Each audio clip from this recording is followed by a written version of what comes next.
A soft melody drifted through the Victorian house as Olivia Patterson carefully fastened her pearl necklace, the one Charles had given her on their 30th anniversary.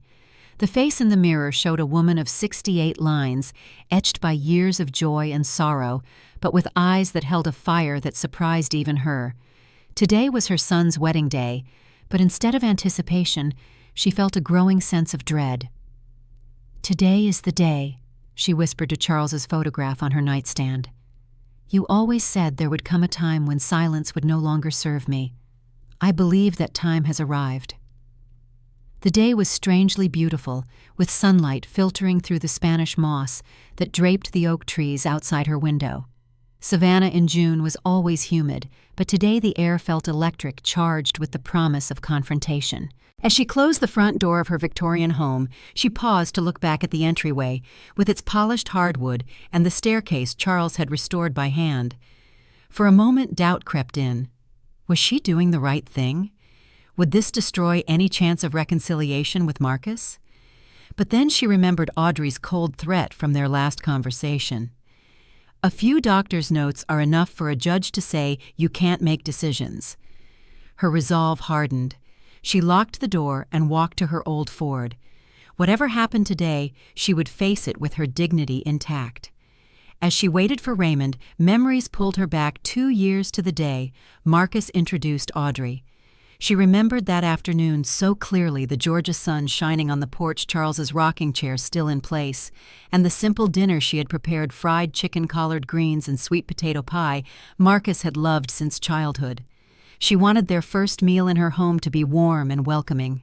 But the moment Audrey stepped inside, Olivia sensed something wrong. She glanced around the living room, her eyes betraying disdain. The antique sofa with its faded floral pattern, the scratched coffee table Charles had repaired countless times in Audrey's eyes, they were outdated, shameful. "Oh, this place is cozy," she said with a thin smile, her tone like a needle piercing Olivia's heart. Marcus, too busy carrying luggage, didn't notice the sarcasm. He beamed proudly.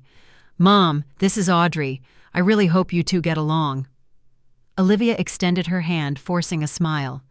Audrey's hand was cold, her handshake limp, and within seconds, she pulled away to adjust her sparkling necklace. Olivia knew right then that Audrey was the kind of woman used to bright lights and luxury, not the salt-tinged simplicity of her historic Savannah home. Dinner was far from warm. Audrey picked at her food, barely ate, and sipped water repeatedly. When Olivia asked about her family, she brushed it off. "My parents run businesses, nothing special." But when the subject shifted to money, her eyes lit up with curiosity, sharp enough to make Olivia shiver. "How do you manage on just a teacher's pension? It must be hard living alone in this big house, right?" The question cut like a knife.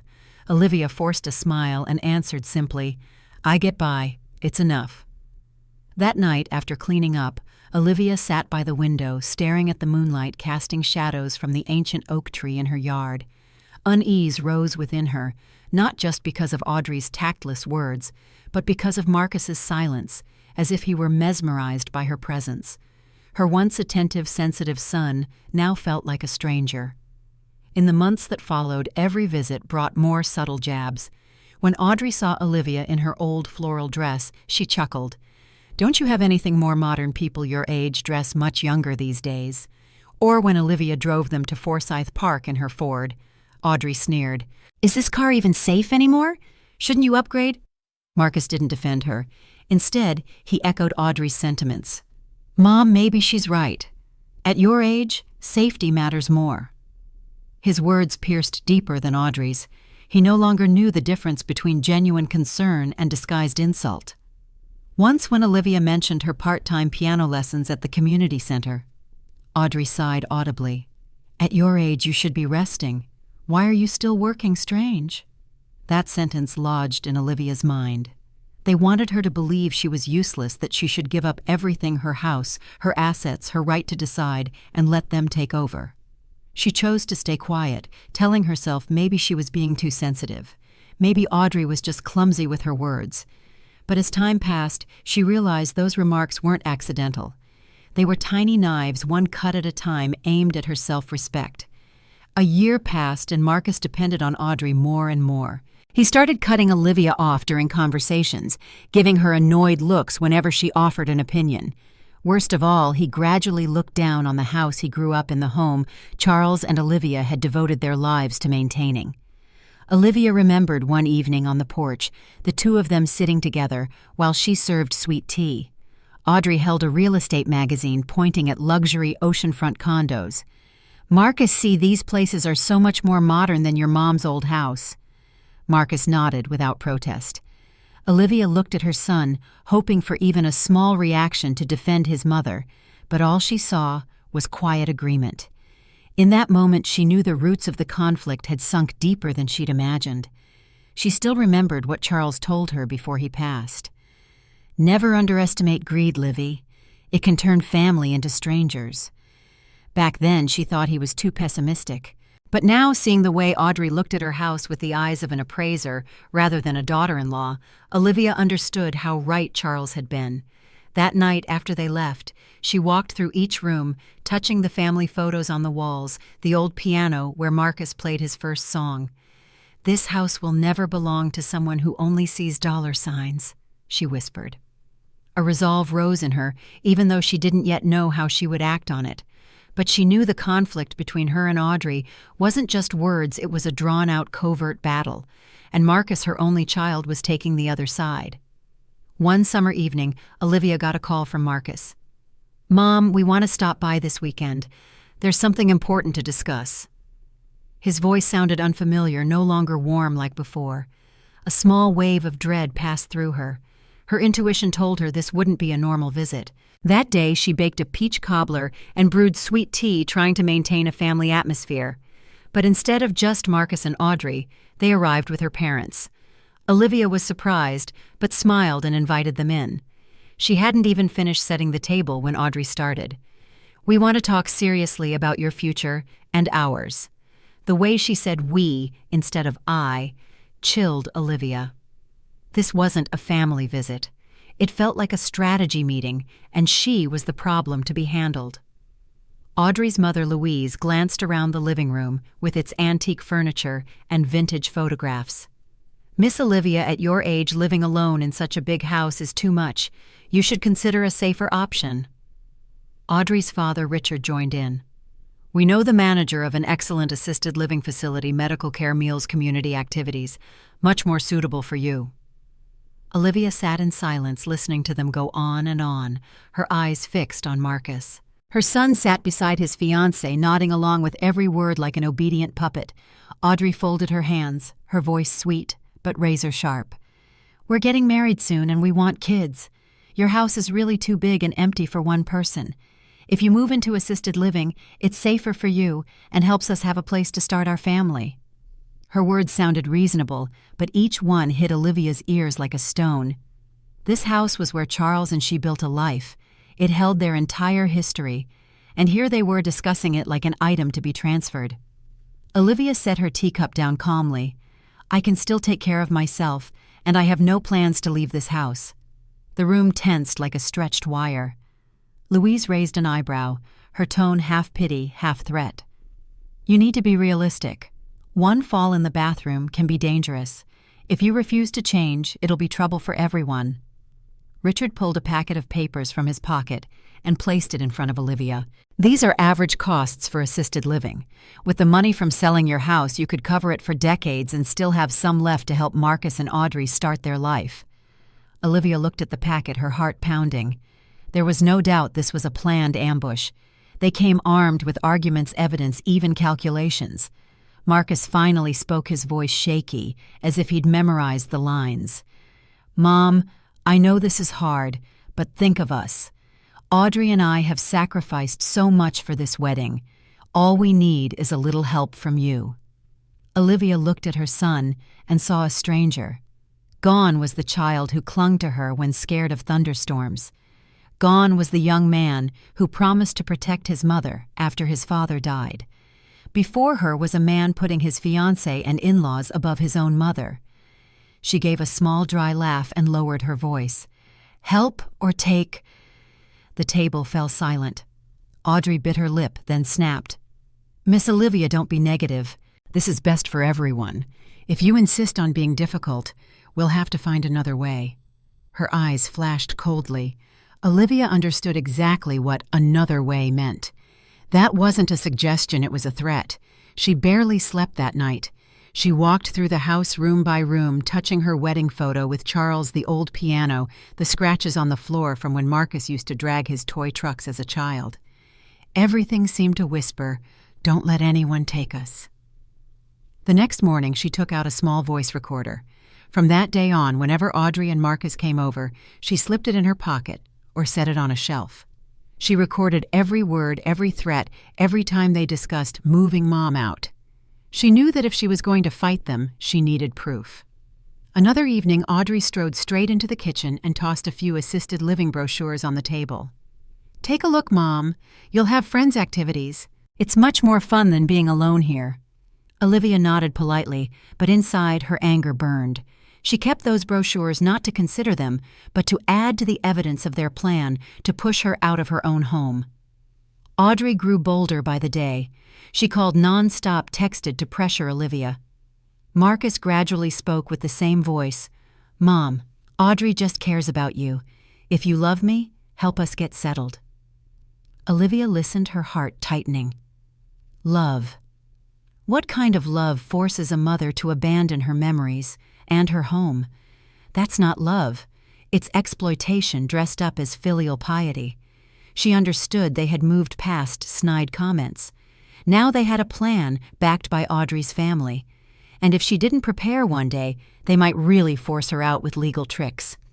That night, with cicadas chirping outside her window, she made herself a promise. If they won a war, she would fight. She wouldn't let her home become their trophy. She once thought she could endure the snide remarks, ignore the side glances, and everything would pass. But after that calculated family meeting, she knew there was no turning back. Audrey and her family had no intention of appealing to love. They had a plan and were ready to force her out. If she wavered, it would all be over. Olivia went to her bedroom and opened the wooden wardrobe Charles had built by hand more than 30 years ago. In the deepest corner behind her winter clothes was a black metal box.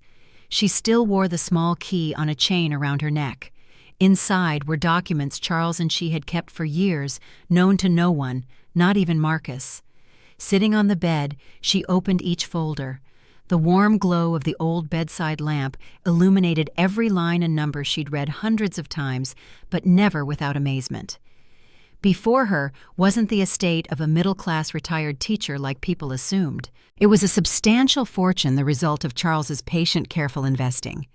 Charles wasn't just a high school history teacher like everyone believed.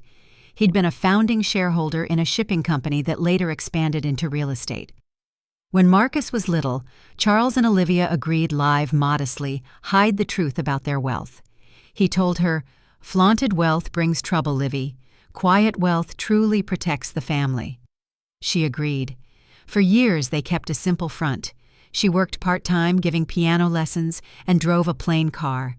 This wooden Victorian house, to others just an old family home, was their fortress for keeping secrets.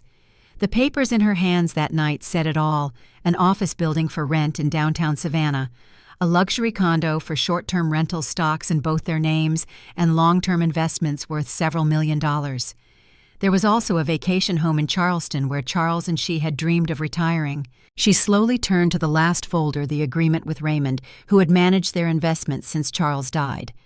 Raymond knew everything, but respected her wish to keep it private. She had told him, "Only reveal this if it ever truly becomes necessary." That night, alone in her familiar room, she felt pain mixed with strength. She hurt because Marcus didn't know what she'd done for him. While she guarded their estate and quietly covered his small debts during his early working years, he stood by as his fiancé, and her family tried to push his mother out of her home. But she also realized she wasn't powerless. She had tools to fight back, and this time she wouldn't miss her chance. The next day, she called her old friend Vanetta Thompson. They had been college roommates at Spelman decades ago, and though their paths diverged, Olivia into teaching Vanetta into finance, they had remained close. Vanetta was now a retired financial consultant who had worked with some of the biggest firms in Atlanta. They met at a small soul food cafe in the historic district where Vanetta liked to have her morning coffee. When Olivia walked in, Vanetta stood to greet her concern evident in her eyes. Olivia told her everything, the family meeting, the threats, the plan to send her to assisted living. Vanetta listened, her expression darkening. "I'll check into their finances. I still have contacts who can access credit reports and financial records. But Livy, are you sure? The truth can be brutal." "I need to know, Vanetta. I have to understand what they're plotting." 3 days later, Vanetta called, urgency in her voice. "Olivia, we need to meet in person. I found things you wouldn't believe." Olivia drove her old Ford to Vanetta's condo. Her friend had a thick red folder ready on the table. She slid it to Olivia, her tone dropping low. "Brace yourself." Olivia opened the file. Each page felt like a knife to her chest. Marcus and Audrey were drowning in debt. First the credit cards, 5 different cards with a total balance over $95,000. Her hands shook as she read line after line: luxury fashion stores, high-end restaurants, a trip to the Bahamas, extravagant gifts. Nothing essential, just indulgence. Next were the car loans, 2 new luxury cars with monthly payments, nearly $1,500 each. Marcus's salary as a marketing manager, $62,000 a year, clearly couldn't cover it. Their downtown Savannah apartment was also 3 months past due on rent. Eviction loomed. She turned to the last section, which Vanetta had marked in red. Total debt, more than $180,000, not counting the wedding loan. Olivia let go the folder, slipping onto the table as her vision blurred. Her heart clenched, not at the numbers, but at her son, the boy she raised with sweat and tears, letting his life sink this far. Vanetta gently placed a hand on her shoulder.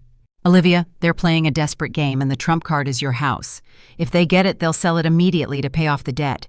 There's no future or family happiness here, just desperation and greed."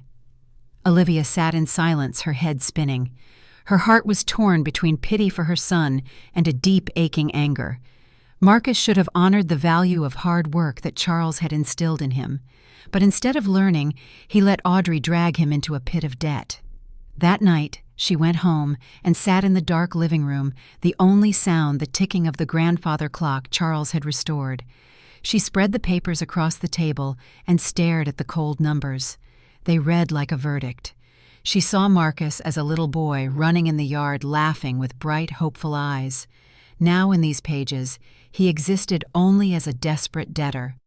She picked up a pen and wrote a few lines in the journal Charles had left her. "Our son has lost his way. He thinks he can take it his mother's house to save his life. But he doesn't know that inside this house, I've kept the faith and the strength to fight back." The next day, she met with Raymond Lewis at his small law office on Broughton Street. The office was modest, but dignified, with dark wood paneling and shelves lined with law books. On the walls hung framed photos of Raymond with civil rights leaders from decades past. She set the financial file on his desk and told him what Vanetta had found. He nodded, thoughtful. "I suspected as much. Now we have evidence. If they dare sue, we'll use these debts to show the real motive: greed and exploitation." Raymond advised her not to act rashly. He would prepare the legal filings, and she would keep pretending she knew nothing, letting Audrey and Marcus expose more of their plan. She agreed. Walking out of his office into the warm Savannah air, she felt both heavy and relieved. Heavy, because her son had fallen so far; relieved, because she was finally no longer in the dark. In the days that followed, she watched closely. Every time they visited, she noticed the details: Audrey's brand-new designer shoes, the gleam of Marcus's expensive watch. She no longer saw mere showing off. She saw the signs of desperation dressed up in luxury. One evening, when Marcus stepped outside to take a call, Olivia overheard Audrey whispering in the kitchen to her mother, "Once we get the house, we'll pay everything off and buy a new condo. She's weak. She'll give in soon." Olivia turned away, her heart like ice. But this time, instead of trembling, she felt a sharp clarity flood her veins. She knew she was no longer just a victim. She was becoming the main player in the game they thought she'd abandoned. That night, she opened the black box again, took out paper and pen, and wrote a simple plan: recordings gather evidence, prepare to go public. She wrote it clearly, each word like a nail. She also began calling a few old colleagues who had worked with Charles. They knew how he invested, and they were willing to testify if needed. She gathered each piece, building the larger picture. Before, she only saw Audrey as cruel and Marcus as weak, but now she saw more clearly. Both were trapped in their own debt snare, and instead of choosing decency to climb out, they chose to sacrifice the mother. She closed the file and exhaled deeply. Night draped over the house, but inside her, a light had begun to glow. She held the truth in her hands, and when the time came, that truth would cut through every illusion they'd built. One Sunday morning, Olivia sat in her usual pew at the First African Baptist Church, the oldest black church in America. The choir sang "Amazing Grace" as sunlight filtered through the stained glass windows. Pastor Johnson's sermon was about the prodigal son, and tears filled Olivia's eyes as he spoke about children who lose their way. After the service, as she was walking to her car, Pastor Johnson approached her. "Sister Olivia, I sense something's troubling you. Is everything all right?" She hesitated, then spoke softly. "My son has chosen a path that breaks my heart, Pastor. He and his fiancée want to take my home." Pastor Johnson nodded slowly. "Sometimes those we love the most hurt us the deepest. But remember Ecclesiastes, to everything there is a season and a time to every purpose under heaven. There is a time for silence, Sister Olivia, but there is also a time to speak." His words settled in her heart like a seed. Yes, the time for silence was ending. The time to speak was approaching. That afternoon, the wind off the Savannah River blew harder than usual. The sky hung heavy with gray clouds, and waves pounded against the riverfront like drums warning of trouble. Olivia sat in the living room with a cup of chamomile tea, gone cold eyes on the window. Deep down, she sensed a real storm, not offshore, but in this family was about to hit. Right on cue, there was a knock. Audrey came in, not bothering to hide her usual arrogance, a tight red dress, high heels clicking on the polished hardwood floor. Marcus followed tense, still letting his fiancée lead. Audrey didn't sit. She stood in the center of the room, as if to claim it all. "Olivia, I'm not here to beat around the bush. Our wedding is in 1 week. Marcus and I have decided this house is the best wedding gift you can give us." Olivia set her cup down and looked calmly into Audrey's ambitious, bright eyes. "A wedding gift, Audrey. Do you understand what this house means to me? It's not a trinket for a party." She laughed, a shrill sound slicing through the room. "Meaning, for a woman pushing 70, does meaning matter more than reality? You can't manage a house this big. Better let us use it. It's not like you need much anymore." Marcus shifted as if wanting to speak, then stayed silent when Audrey gripped his hand. Olivia saw a flicker of concern in her son's eyes, weak as a candle about to be extinguished. She stayed still, not angry like before. Her calm made Audrey bristle. She stepped closer, her voice dropping to a threat. "If you keep clinging to this house, don't blame us for finding another way. You know at your age a few doctor's notes are enough for a judge to say you can't make decisions. Then you'll lose everything." Each word pierced like a cold needle. But instead of trembling, Olivia smiled not with joy, but with bitter resolve. "You've got your script ready, don't you, Audrey? But you forgot one thing. I'm not that easy to handle." She stood and looked straight at Marcus. "Son, do you really agree with what your fiancé just said? Do you see your mother as a burden, someone to use and discard?" Marcus kept his head down and said nothing. That silence hurt more than any accusation. Olivia sighed and turned away, not wanting them to see her eyes welling up. Audrey took Marcus's silence as victory.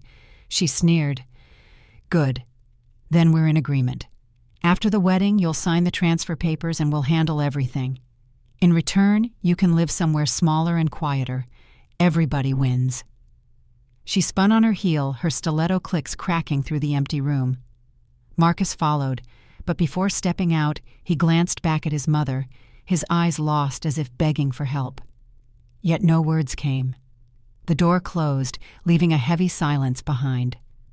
Olivia dropped into a chair, her hands trembling not from fear, but from a surge of pain. She had waited for Marcus to take her side just once, and once again her son chose silence. Night fell and the sky grew darker.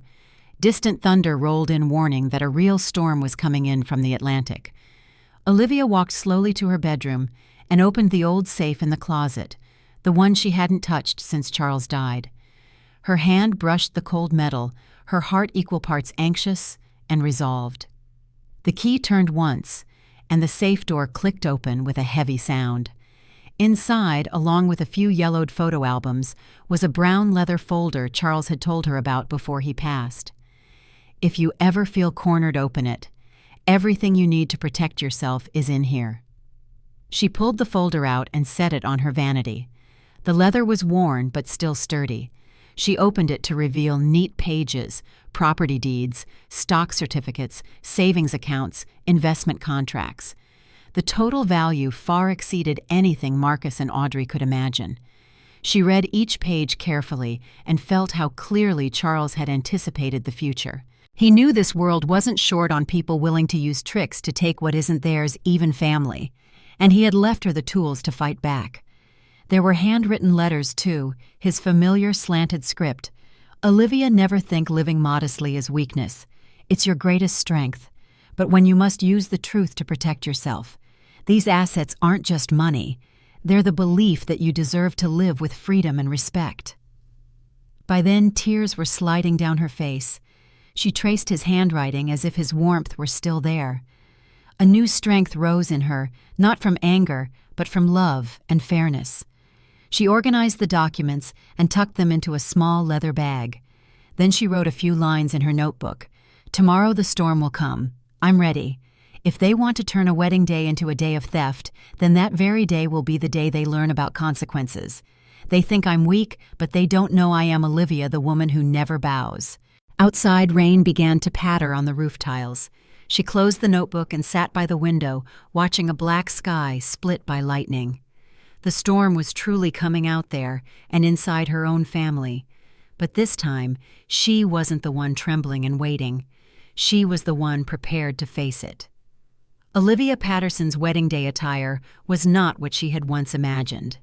Instead of the mother of the groom finery she had dreamed of wearing when Marcus was a child, she chose a simple navy blue dress with a modest pearl necklace, the one Charles had given her on their 30th anniversary. As she fastened the clasp, she caught her reflection in the vanity mirror. The face looking back at her was lined with years, but the eyes held a fire that surprised even her.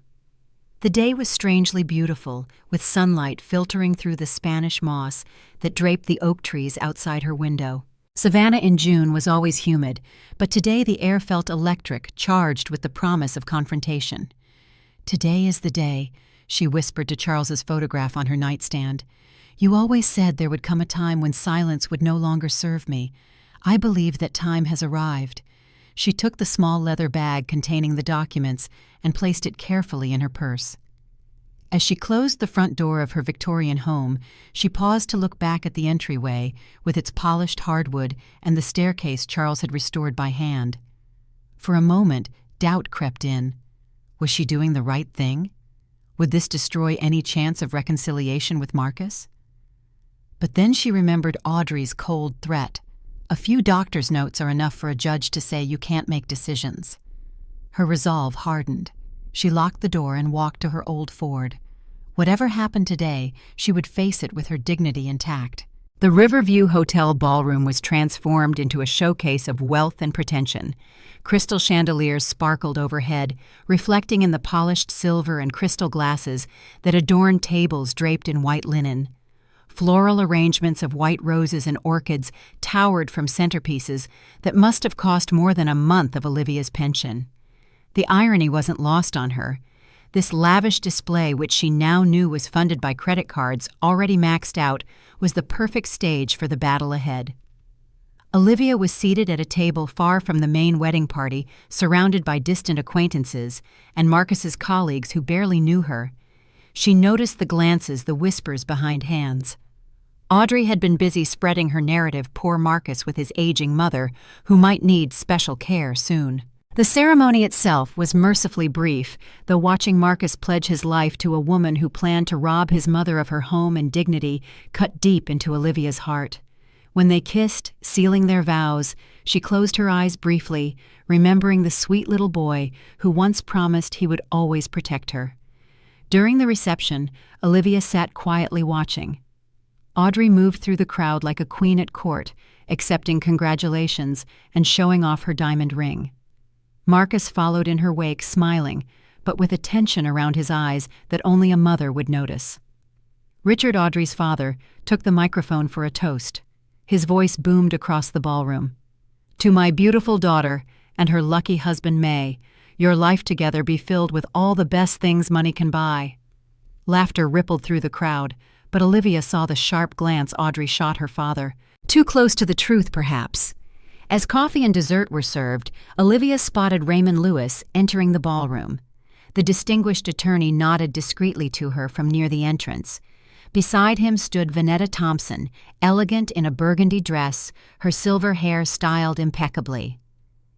Gladys Williams, Olivia's neighbor of 15 years, completed the trio, her eyes scanning the room until they locked with Olivia's. Her allies had arrived. Olivia felt a calm settle over her. She had spent so many months alone in this battle, enduring the cuts and jabs in isolation. Now seeing these three people who believed in her, who knew her worth beyond what Audrey had tried to reduce her to, gave her strength. The moment approached. Richard was calling for attention again, glass raised high. "And now, before the dancing begins, I'd like to say a few words about family, about how important it is to take care of our elders to ensure they're properly looked after." His eyes slid meaningfully toward Olivia. "Marcus and Audrey have some wonderful plans that will benefit everyone in this new family they're creating." This was it. The public announcement of their intentions thinly veiled as concern. Olivia stood slowly, her chair scraping softly on the polished floor. A few heads turned. She walked deliberately toward the small stage where Richard stood, her heels clicking rhythmically on the hardwood. "I believe I should respond to that," she said, her voice carrying clearly across the suddenly hushed room. She extended her hand for the microphone, and Richard, caught off guard by her directness, handed it over. Olivia surveyed the room, taking in the 200 faces staring back at her. She spotted Marcus, his expression a mix of confusion and alarm. Audrey stood beside him, eyes narrowing suspiciously. "For those who don't know me, I'm Olivia Patterson, Marcus's mother." Her voice was steady, warm even. "When my son was 8 years old, he asked me what love meant. I told him love is protection, sacrifice, and truth." She paused, letting the words settle. "I've spent 40 years as a teacher showing children how to find their voices. Today, I need to find mine." From the corner of her eye, she saw Audrey moving quickly toward her, Marcus trailing behind. "For months, I've been told I'm too old to manage my affairs, too frail to live in my own home. I've been presented with brochures for assisted living facilities and told I should be grateful for the concern." Audrey reached the stage, her wedding dress rustling. "Mom, this isn't the time," she hissed, trying to take the microphone. Olivia held firm. "I believe this is exactly the time before papers are signed and decisions made that can't be undone." She turned back to the audience. "What my new daughter-in-law and her family don't know is that I am neither helpless nor without resources." Audrey's face contorted. "Stop this right now. The home they're so eager to sell was paid for decades ago by my late husband Charles, who was not just a history teacher but a founding investor in Patterson Maritime Shipping." A murmur rippled through the crowd. Marcus stood frozen, his face draining of color. Olivia continued, her voice growing stronger. "The modest pension they assume is my only income is supplemented by revenue from commercial properties, investments, and stock holdings managed for the past 20 years by attorney Raymond Lewis, who is here today." Raymond nodded from his position near the door, his presence confirming her words. "I have documentation of every conversation where my new daughter-in-law discussed having me declared incompetent, every instance where plans were made to sell my home from under me." Olivia opened her purse and held up a small recording device. The room erupted in whispers. She could hear phrases like elder abuse and shameful rippling through the crowd. But perhaps most painful is this. She pulled out the red folder Vanetta had prepared. Financial records showing that while plotting to take my home, my son and his wife have accumulated over $180,000 in debt, credit cards, car loans, and unpaid rent. Marcus finally moved, stepping forward, his voice breaking. "Mom, why are you saying this? Why now?" It was the question she had been waiting for. She looked directly into her son's eyes. "Because I hoped you would see me with love, not calculation. Because I hoped my son would remember the values his father taught him. Because I believed you would protect me, not conspire against me." The words hung in the air between them. Marcus seemed to physically recoil, as if her words had struck him with physical force.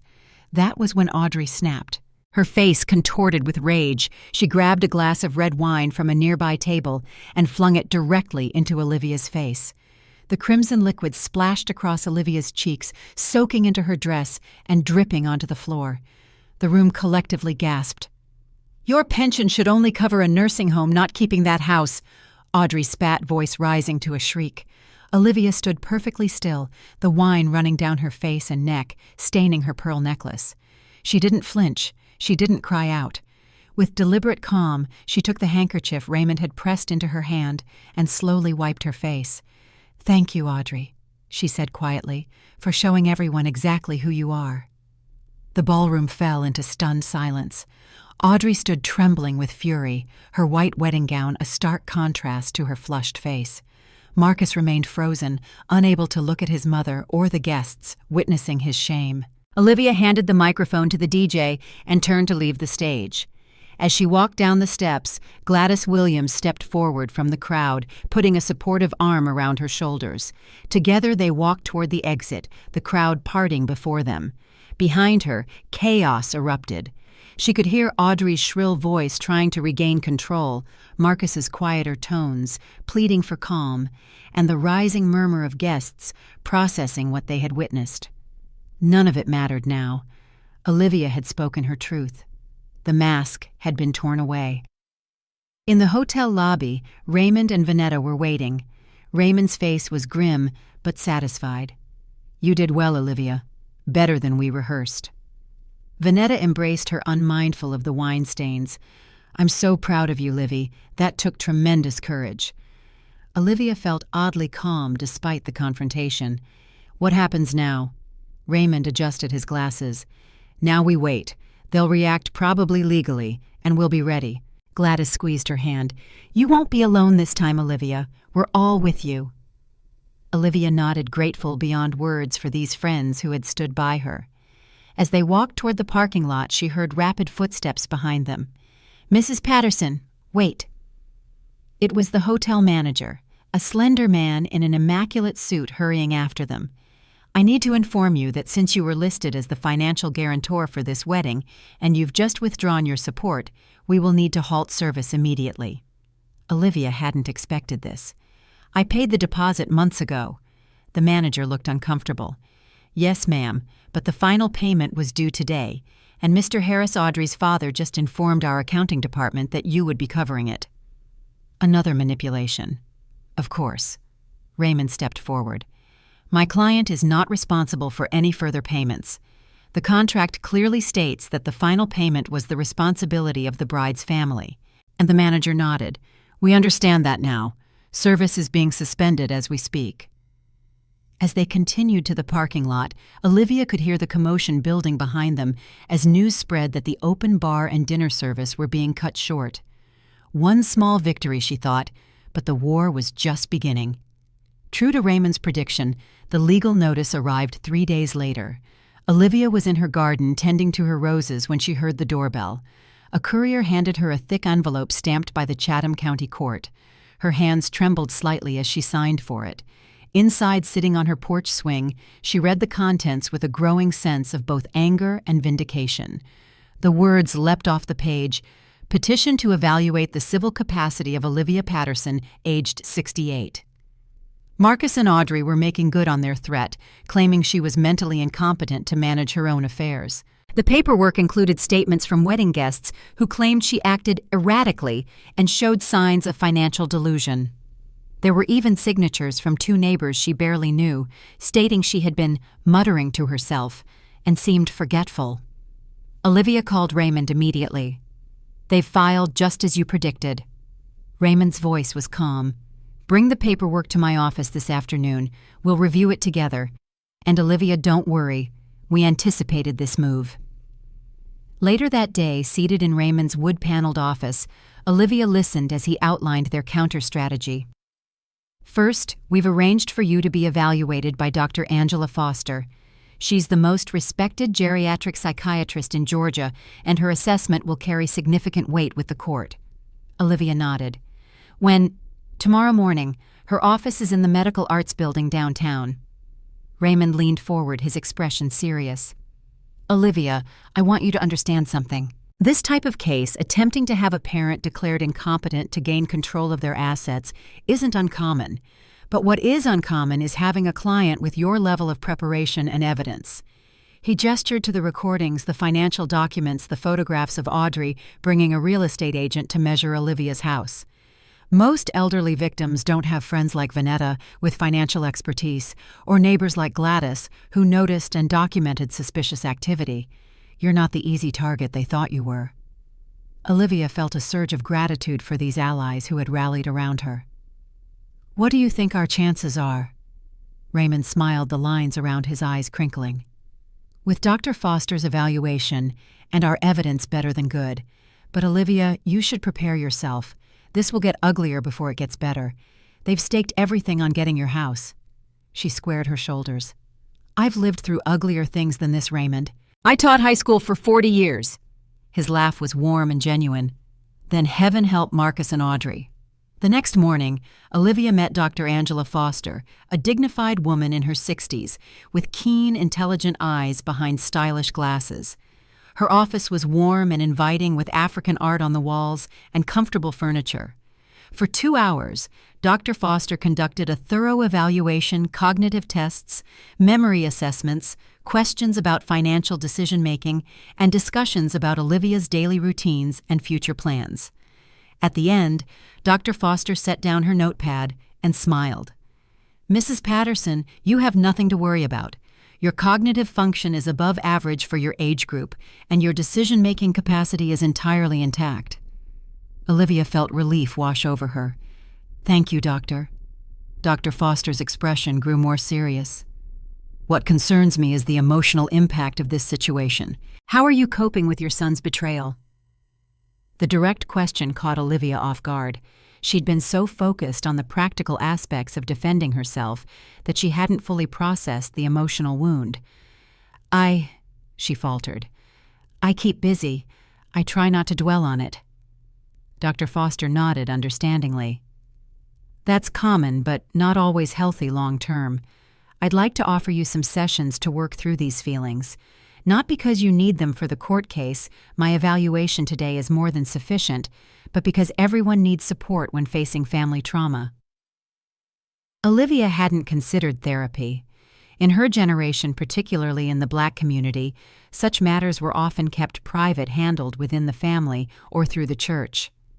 "I'll think about it," she promised. "Good." Dr. Foster wrote something on a card. "I also run a support group for elders facing financial exploitation. Many of them are women in situations similar to yours. You might find it helpful to connect with others who understand." Olivia took the card, touched by the offer. "I might just do that." As Olivia left Dr. Foster's office, her phone rang. It was Gladys, her voice urgent. "Olivia, you need to come home right away. Marcus is at your house."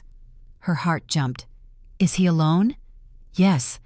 Audrey's not with him. He looks terrible, Olivia, like he hasn't slept in days." Olivia's emotions warred within her concern for her son, battling with self-protection. "I'll be right there. Don't let him in until I arrive." When she pulled into her driveway 20 minutes later, she saw Marcus sitting on the front steps, head in his hands. He looked up as she approached, and the sight shocked her. His face was haggard eyes, red-rimmed and underscored by dark circles. His wedding suit was rumpled as if he'd slept in it. "Marcus." She kept her distance, wary of manipulation. He stood swaying slightly. "Mom, I didn't know where else to go." "What happened?"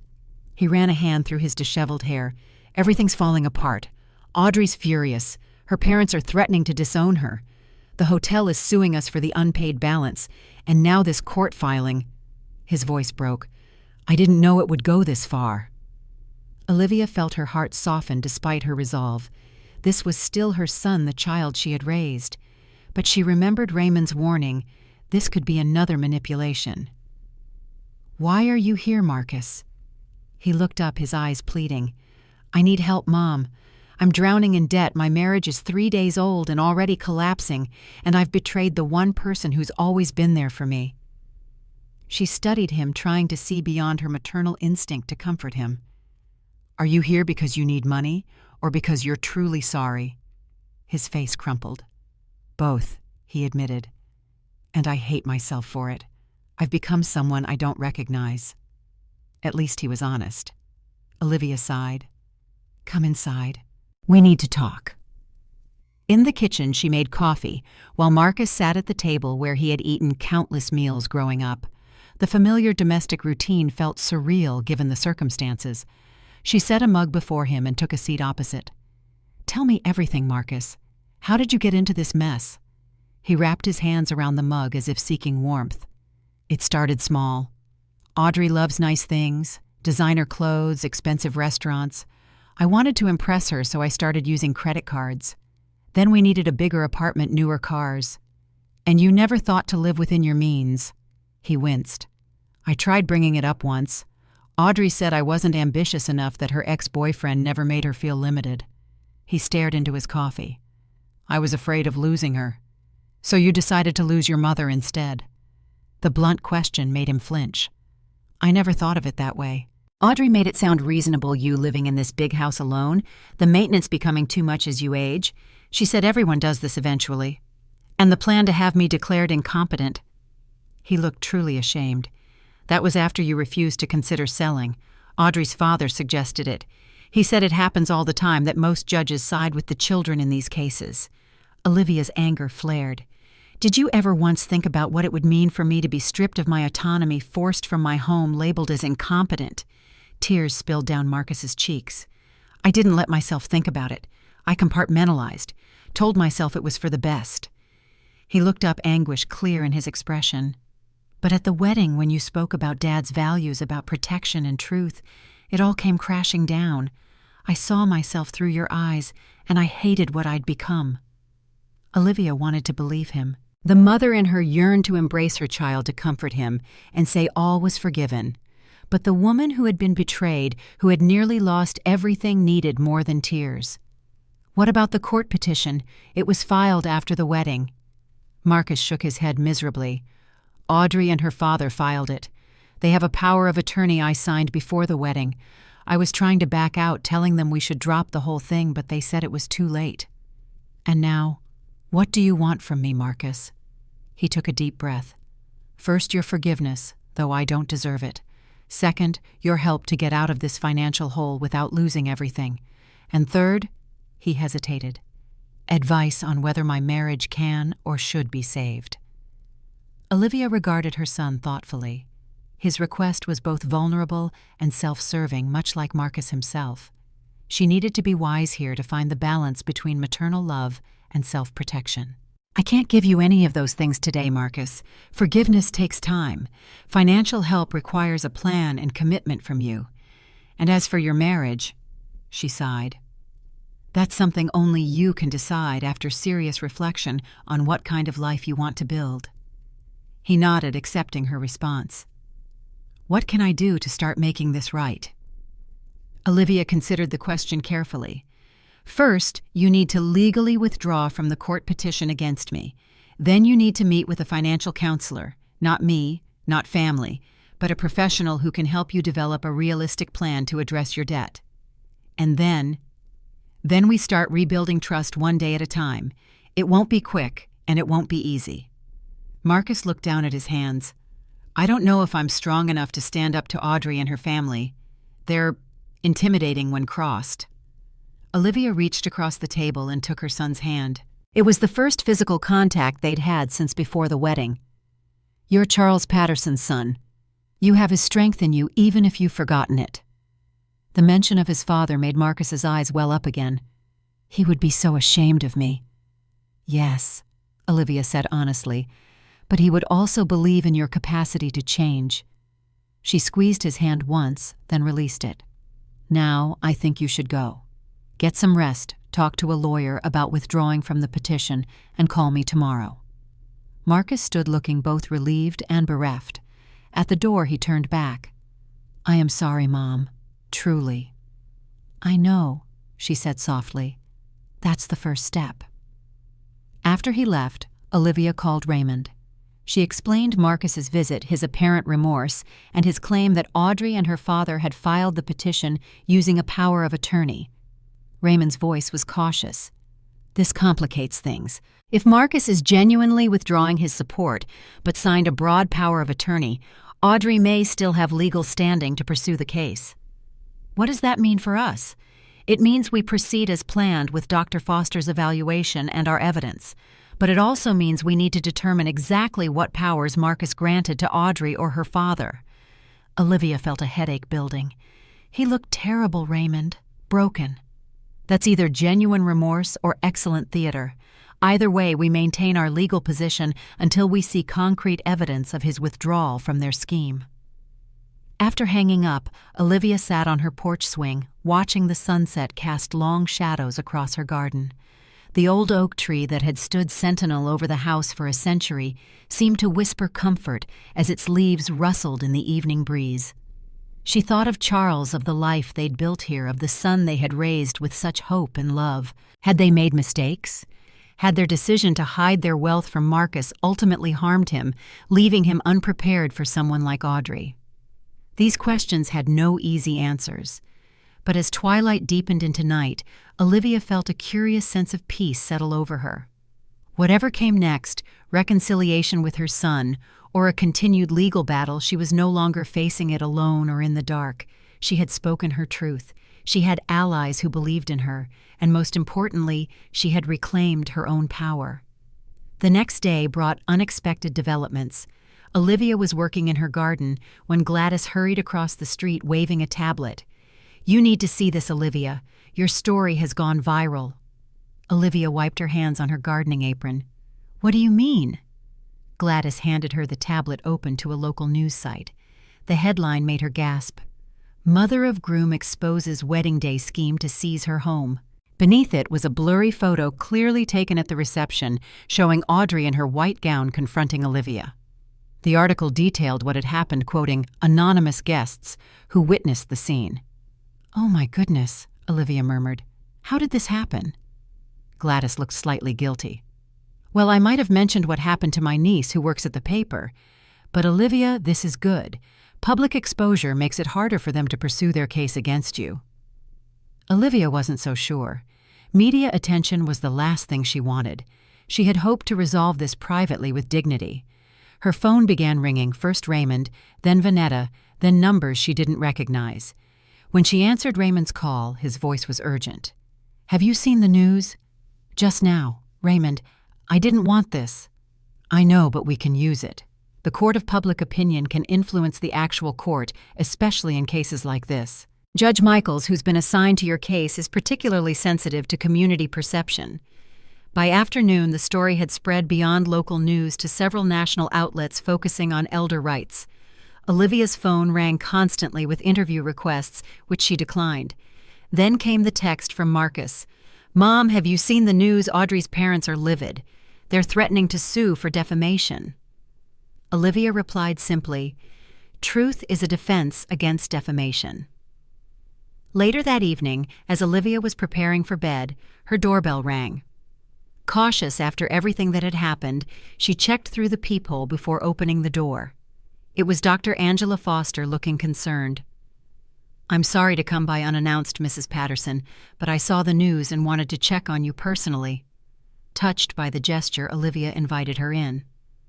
In the living room, Dr. Foster explained, Media attention can be overwhelming, especially when it involves family conflict. How are you holding up? Olivia sighed, sinking into her favorite armchair. I never wanted any of this to become public. I just wanted to protect my home and my dignity.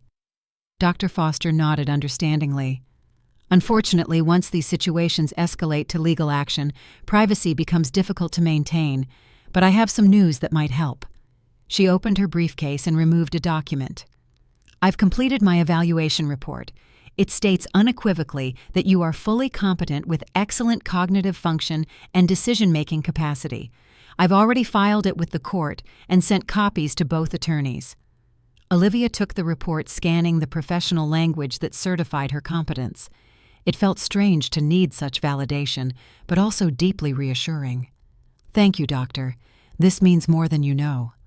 Dr. Foster smiled warmly. It's my pleasure to speak the truth. Too often in my practice, I see elderly individuals, particularly women of color, whose voices are dismissed or ignored. She leaned forward. Mrs. Patterson, I'd like to invite you to speak at an upcoming symposium on elder rights. Your story is powerful and could help others recognize and resist similar situations. Olivia hesitated. I'm not a public speaker. You were a teacher for 40 years, Dr. Foster reminded her gently. And from what I witnessed at our evaluation, you're articulate, insightful, and have an important perspective to share. The idea was daunting, but also appealing.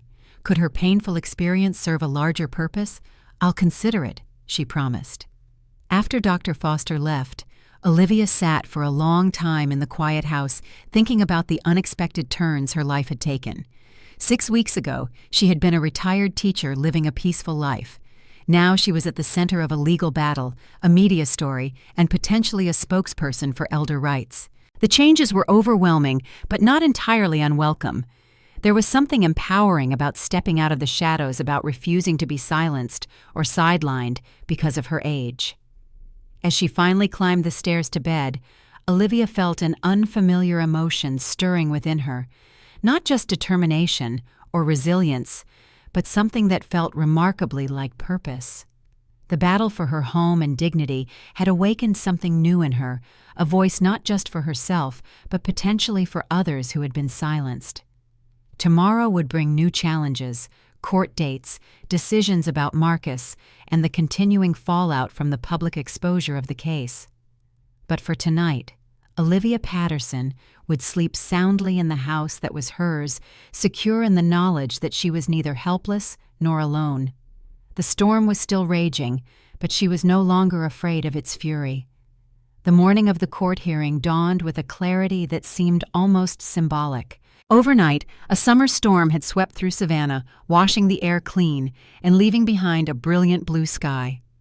Olivia stood on her porch, coffee in hand, watching the sunlight filter through the oak trees. Today would determine much of her future. She dressed with care, a tailored navy suit she'd purchased years ago for parent-teacher conferences, her pearl necklace newly restrung after Audrey's wine assault, and sensible low heels. She wanted to project exactly what she was, a dignified, capable woman who deserved respect. Raymond arrived promptly at 8:30, his silver Cadillac gleaming in the morning light. He stepped out, briefcase in hand, wearing a crisp charcoal suit. At 73, he carried himself with the assurance of a man who had spent decades in courtrooms fighting for justice. "Ready for this, Olivia?" he asked as she locked her front door. "As ready as I'll ever be," she replied, squaring her shoulders. The ride to the Chatham County Courthouse was quiet, each lost in thought. When they arrived, Olivia was surprised to see a small crowd gathered outside some holding signs reading "Justice for Elders" and "Stop Financial Abuse."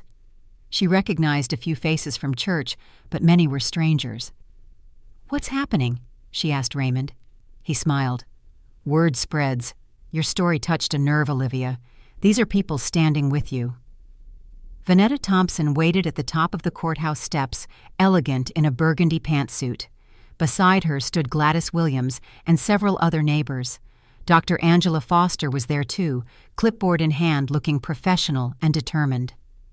"Your support team has arrived in force," Raymond said. As Olivia climbed the steps, several people reached out to touch her arm or shoulder, murmuring encouragement. An elderly woman she'd never met pressed her hand and whispered, "You speak for all of us today." The weight of what was happening finally settled on Olivia. This was no longer just about her house or her relationship with Marcus. Somehow, her personal struggle had become symbolic of a larger issue: the dignity and autonomy of aging Americans, particularly women of color. Inside the courthouse, the mood shifted to hushed formality. Olivia spotted Marcus sitting alone on a bench, his expression tense.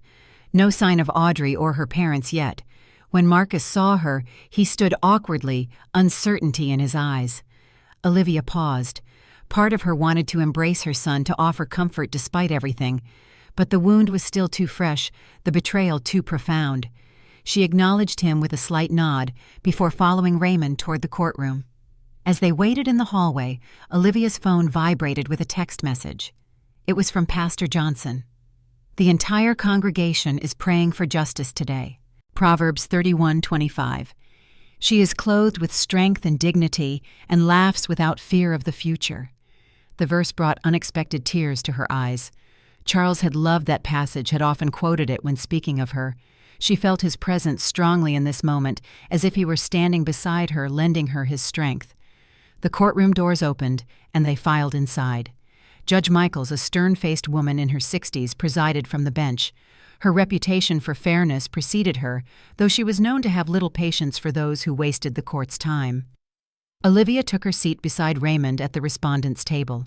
Across the aisle, Audrey finally appeared with her parents and a sleek attorney in an expensive suit. Marcus entered separately, sitting behind them, but not with them, a detail that didn't escape Olivia's notice. "All rise," called the bailiff, and the proceedings began. Audrey's attorney, Mr. Prescott, spoke first, his voice smooth as butter. "Your Honor, we've filed this petition out of deep concern for Mrs. Patterson's mental health and decision-making capacity. Her recent behavior, disrupting her son's wedding, making unfounded financial claims, showing increasingly erratic judgment, suggests she is no longer competent to manage her substantial assets." He presented affidavits from several wedding guests claiming Olivia had created a scene and made delusional statements about hidden wealth. 2 neighbors testified that she often forgot to lock her doors and sometimes seemed confused. Olivia listened, amazed at how a carefully constructed narrative could make her sound so helpless, so diminished. Was this how they truly saw her, or was it a convenient fiction to justify their greed? When it was Raymond's turn, he approached the bench with unhurried confidence. "Your Honor, we submit Dr. Angela Foster's comprehensive evaluation conducted just days after the wedding incident." He handed over the report. "Dr. Foster is the foremost geriatric psychiatrist in Georgia, and her assessment is unequivocal. Mrs. Olivia Patterson is fully competent with exceptional cognitive function and decision-making capacity." A murmur rose in the courtroom. Raymond continued methodically dismantling the opposition's case. "We also have evidence demonstrating that this petition is not about Mrs. Patterson's welfare, but rather an attempt to gain control of her assets, particularly her historic home in Savannah's Victorian district." He presented the voice recordings Olivia had made of Audrey and her parents discussing how they would sell the house once they got the old lady out. He showed photographs of Audrey bringing a real estate agent to measure the house without Olivia's knowledge. Judge Michaels' expression grew increasingly troubled as she reviewed the evidence. Then came the financial records documentation, showing that Olivia had transferred over $145,000 to Marcus and Audrey over the past 3 years, covering everything from rent payments to credit card bills to the wedding itself. Far from being incapable, Mrs. Patterson has been the financial bedrock supporting her son and daughter-in-law through their reckless spending, Raymond stated. When she finally refused to continue enabling their behavior, they responded with this petition to have her declared incompetent. Audrey was visibly fuming, whispering furiously to her attorney. Her father sat red-faced while her mother stared straight ahead, lips pressed into a thin line. Judge Michaels adjusted her glasses. "I'd like to hear from Mrs. Patterson directly." She gestured for Olivia to take the stand. Heart pounding, Olivia was sworn in. From this elevated position, she could see everyone in the courtroom: Raymond's encouraging nod, Vanetta's supportive smile, Audrey's cold glare, and Marcus's downcast eyes. "Mrs. Patterson," the judge began, "in your own words, could you explain why you believe this petition has been filed against you?" Olivia took a deep breath. For 40 years, she had taught young people to find their voices. Now she needed to find hers. "Your Honor, I stayed silent for too long." She began, her voice clear and steady. "I thought if I endured things would settle down, but silence turned me into a victim. On my son's wedding night, I was humiliated in front of hundreds, accused of selfishness, threatened with a nursing home. I had no choice but to tell the truth." She detailed how Audrey had gradually isolated Marcus from her, how they had pressured her to move to assisted living, how they had planned to sell her home to cover their mounting debts. "I'm not here fighting my son, Your Honor. I'm here defending the truth and protecting the dignity of a mother who spent her life nurturing her child." The courtroom grew heavy with emotion. Judge Michaels studied Olivia thoughtfully. "And what outcome are you seeking today, Mrs. Patterson?" Olivia considered the question carefully. "I want the freedom to live in my own home, to manage my own affairs, and to be treated with the respect I've earned through a lifetime of hard work. I'm not asking for punishment. I'm asking for protection." Mr. Prescott attempted to cross-examine her, suggesting she was confused about finances, imagining conspiracies, misinterpreting well-intentioned concern as threats. But Olivia remained composed, answering each question with clarity and precision.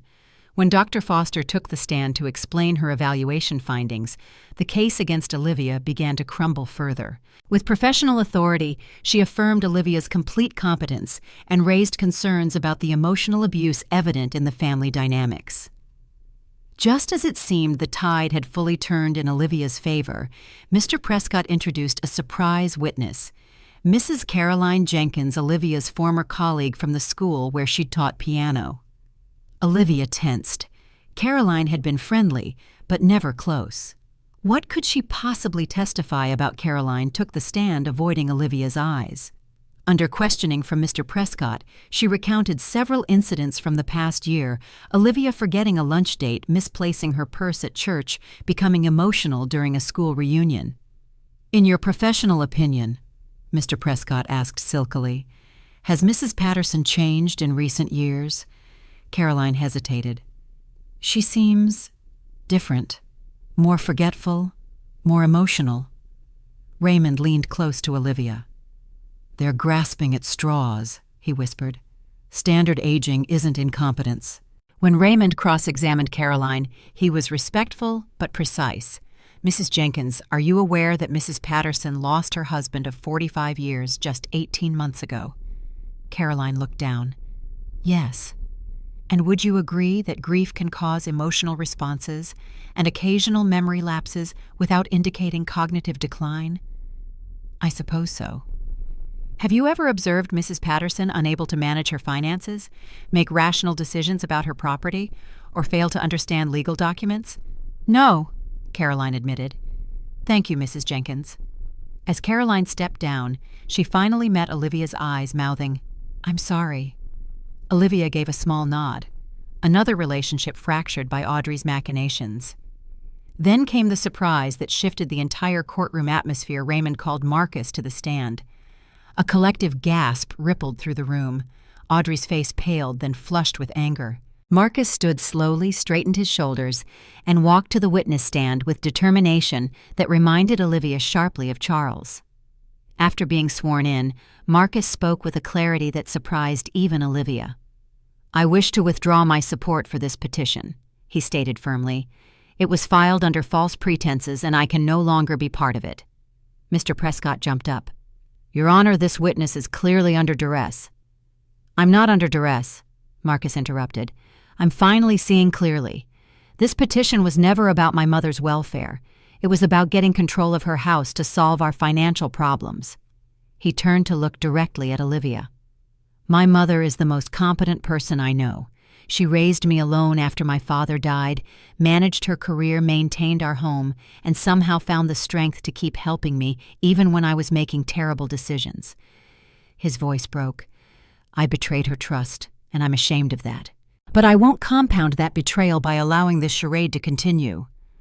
Audrey stood up, face contorted with rage. "You spineless coward!" she shouted. "After everything we planned—" The outburst seemed to confirm everything Marcus had just testified. Judge Michaels banged her gavel. "Mrs. Dawson Patterson, control yourself, or I will have you removed from my courtroom." Audrey sank back into her seat, seething while her parents looked mortified. After a brief recess, Judge Michaels returned to deliver her ruling. Having reviewed all evidence and testimony, this court denies the guardianship petition filed against Olivia Patterson. The court recognizes Mrs. Patterson as fully competent to manage her affairs and assets. A wave of relief washed over Olivia, but the judge wasn't finished. Furthermore, due to evidence of potential fraud and elder abuse, this court refers this case to the district attorney for investigation. The court also issues a temporary restraining order, preventing Audrey Dawson Patterson and her parents from approaching Mrs. Patterson or her property. She struck her gavel with finality. Court is adjourned. Outside the courthouse, as reporters gathered, Olivia noticed Marcus standing apart from the crowd, looking lost. Despite everything, her heart ached for her son. "Raymond," she said quietly, "I need a moment with Marcus." Raymond nodded, understanding. "Take your time. I'll handle the press." Olivia approached Marcus slowly. When he saw her coming, he straightened as if preparing himself for justified anger.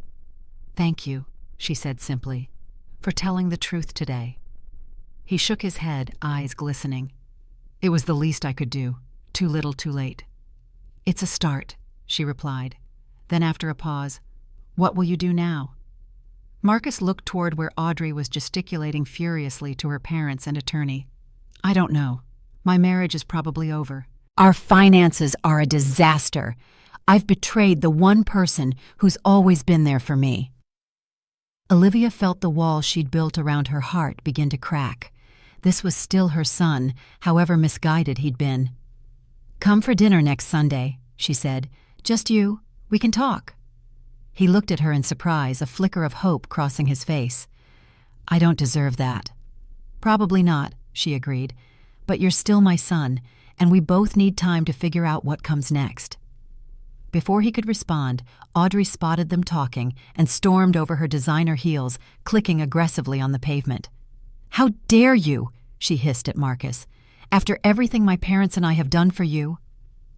Olivia stepped slightly in front of her son, facing her daughter-in-law directly. "Audrey, the restraining order the judge just issued applies right now. You need to step away." Audrey's eyes widened in outrage, but a courthouse security officer was already approaching, having noticed the confrontation. "Ma'am, I need to ask you to move along," he said firmly to Audrey. With a final venomous glare at both of them, Audrey stalked away to rejoin her parents, who were already retreating to their car. Marcus looked at Olivia with new respect. "You've changed, Mom." She considered this. "Not changed, just found my voice again." In the weeks that followed, Olivia's life took unexpected turns. The local newspaper ran a feature on her case focusing on the broader issue of elder financial abuse. Dr. Foster invited her to speak at a symposium on elder rights at Savannah State University. Several women from her church approached her privately, sharing similar experiences with adult children or in-laws pressuring them about their homes or finances. Olivia found herself becoming a reluctant spokesperson for an issue she'd never intended to champion. But each time she shared her story, other women, particularly women of color, her age, nodded in recognition and sometimes found the courage to share their own. One rainy Thursday afternoon, she invited several of these women to her home for tea. What began as casual conversation evolved into something more purposeful. By evening, they had decided to meet regularly, forming what they jokingly called the Seasoned Voices, a support group for elders facing financial pressure or exploitation from family members. Vanetta offered her financial expertise. Gladys, who had worked in social services before retiring, knew the community resources available. Dr. Foster agreed to attend occasionally to provide professional guidance. As for Marcus, he came to Sunday dinner as invited. The conversation was stilted at first, weighted with all that had happened. But gradually, as they shared memories of Charles and reflected on happier times, the tension began to ease slightly. "I've moved out of the apartment," Marcus told her as they washed dishes together after the meal. "I'm renting a room from a colleague until I figure things out." "And Audrey," he sighed, "we're separated. Her father's attorney is handling the divorce. They're keeping it quiet because of the fraud investigation. Olivia nodded, passing him a plate to dry. What about your debts? I've been honest with the bank about my situation. They've worked out a payment plan. It'll take years, but... He shrugged. It's my mess to clean up.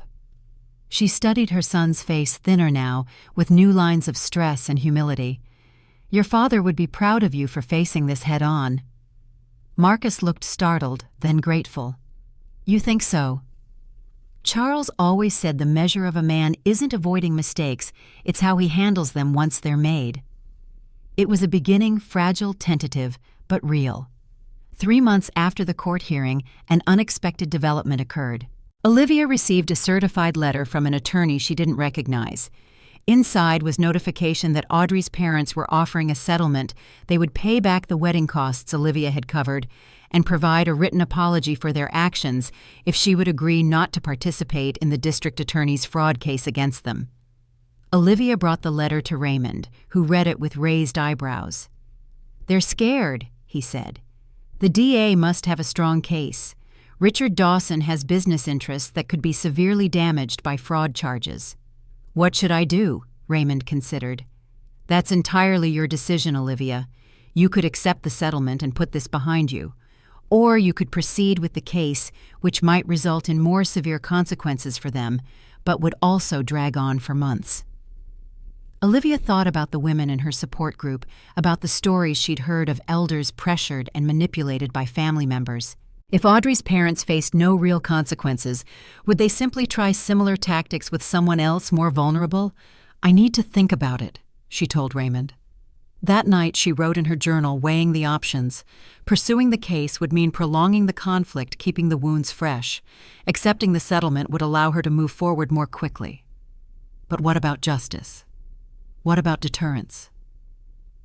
The next morning she woke early and sat on her porch watching the sunrise. The answer came to her with surprising clarity. She called Raymond. I'll accept their financial restitution, but I want something more meaningful than an apology letter. What did you have in mind? I want Richard Dawson to make a substantial donation to the Savannah Elder Protection Coalition, and I want them to attend an educational session on elder financial abuse, not as punishment, but as education. Raymond was silent for a moment. That's surprisingly merciful, Olivia. Not merciful, strategic. Money means nothing to them, but public accountability might actually change something. To her surprise, the Dawsons agreed to her terms. Richard made a $100,000 donation to the coalition and, looking distinctly uncomfortable, attended a workshop led by Dr. Foster. Whether it changed their hearts remained to be seen, but it set a precedent that Olivia hoped might benefit others. 6 months after the court hearing, life had settled into a new normal. Audrey had moved back to Atlanta after the divorce was finalized. Marcus had found a more affordable apartment and was steadily paying down his debts. He came to dinner every other Sunday, their relationship slowly healing through honest conversation and shared memories of Charles. The Seasoned Voices group had grown to 15 regular members meeting weekly in Olivia's living room. They shared resources, strategies, and support. Sometimes they simply provided a sympathetic ear for stories that needed telling.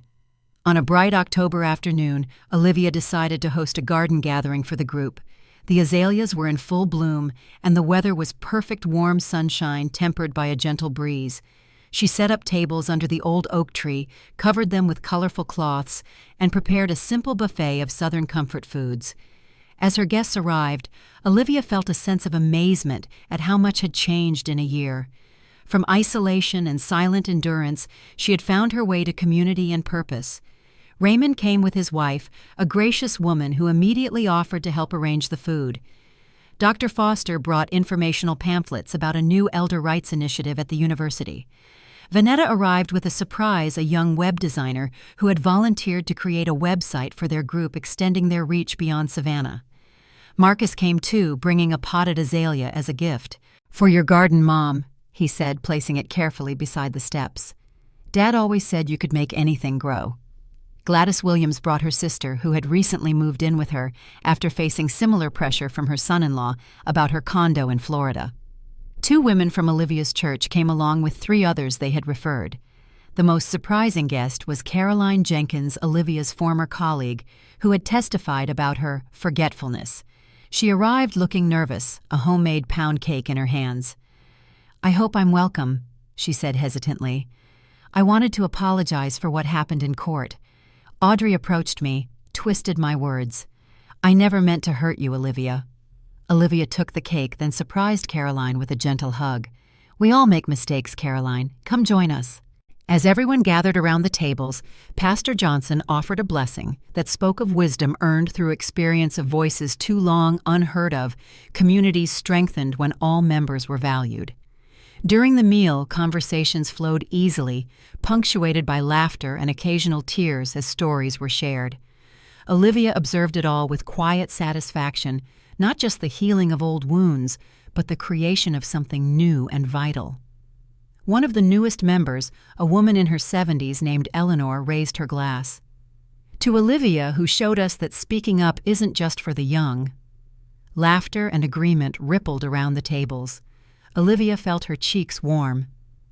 "I didn't set out to start a movement," she said. "I just wanted to keep my home." Sometimes the most powerful changes begin with the simplest needs, Dr. Foster observed. The need for safety, for dignity, for home. Olivia nodded, thinking of how far she had come from that humiliating moment at Marcus's wedding when wine had been thrown in her face and she had felt utterly alone. "My husband Charles used to say, 'A house is made of walls and beams. A home is made of love and dreams,'" she told them. "For too long I thought preserving this house meant preserving our home, but I've realized our true home exists in the values we live by, the truth we speak, and the people we surround ourselves with." She raised her glass. "To all of you who have become part of my home." After the meal, as guests mingled in small groups throughout the garden, Olivia found herself standing beside Marcus near Charles's prized rose bushes, which were enjoying a vibrant autumn bloom. "Do you remember when Dad taught you how to prune these?" she asked. "You must have been about 9. Marcus smiled at the memory. "I was so scared I'd kill them. But Dad said sometimes cutting back was necessary for new growth." Olivia touched a perfect crimson bloom. "He was right about so many things." "Mom," Marcus said hesitantly, "I've been offered a job in Charleston. Better pay, fresh start, but it would mean moving away." She looked at him, surprised by the mix of emotions his words triggered.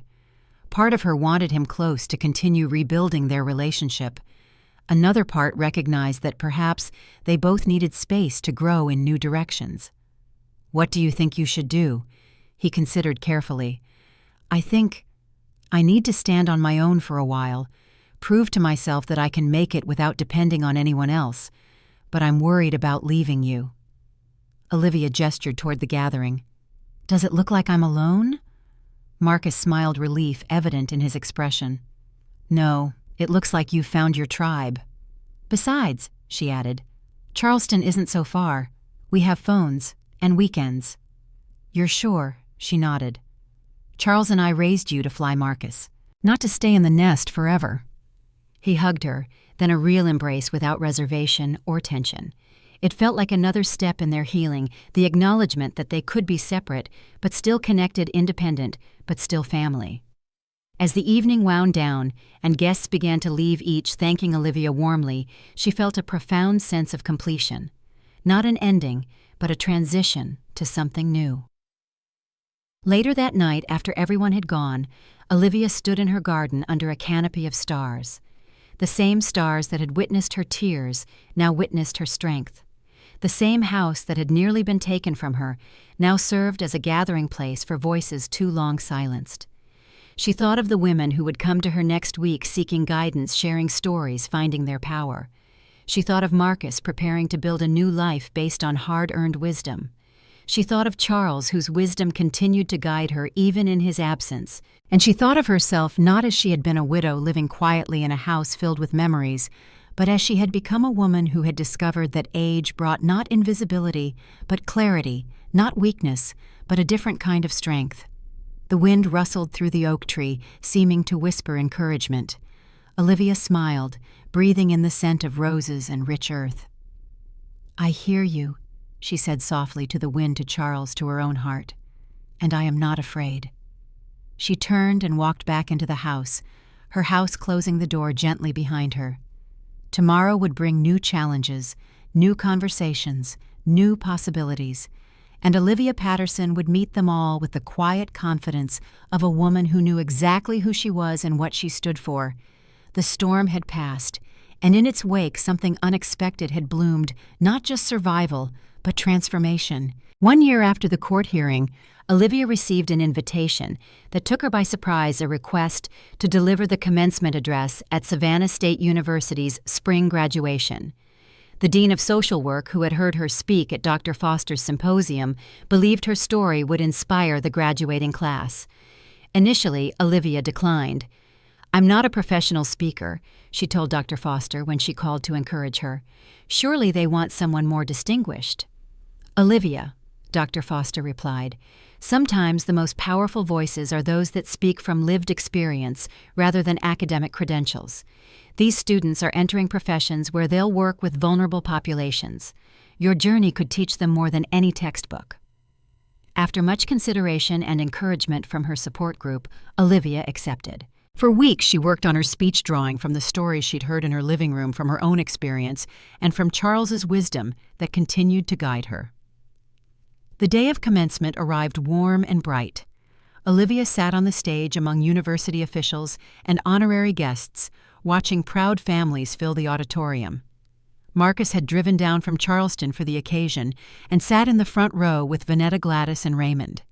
When the dean introduced her, highlighting her work with seasoned voices and her advocacy for elder rights, Olivia approached the podium with surprising calm.